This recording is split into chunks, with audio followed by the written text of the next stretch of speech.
Yeah, I've been up to quite a bit. Last week was Valentine's Day week, and I went to the Lake Districts for a few days, and we stayed in a lovely lodge.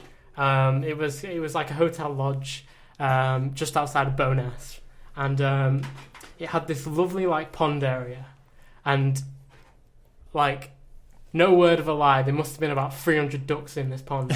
It was like a duck convention, and kind of like, you know, like when you see something a bit ridiculous and you're like, well, that's pretty strange, but then you just like think nothing of it because you're on holiday, and then you go back in and you just, you know, you reflect. Yeah, sounds very Hitchcocky. Yeah. But okay, so that comes back. Just remember that bit, right? So then the next morning, me and Rachel, we sit down to have our buffet breakfast, and we sit by a table by the window, and we're just sitting there, you know, having our like beans and sausage and stuff, and then we just hear all this quacking.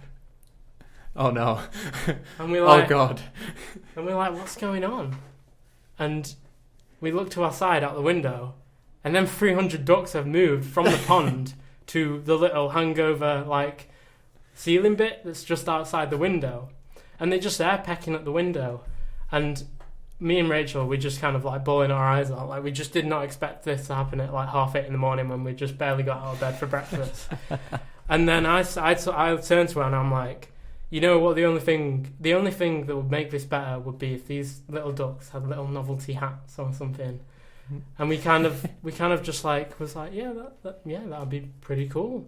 And then we just kind of like went back to our breakfast, and then we both looked at each other, and she went builder's hat, and I went top hat, and then she went cowboy hat, and then astronauts hats were coming out. I'm throwing fez in the mix there. We're fez mats, yes. Throwing a fez in the mix. But yeah, long story short, Birds Bonnets is launching next week. I'm just going for it. I'm not sure if I'll have time. I'm not sure if I'll have time for the podcast anymore.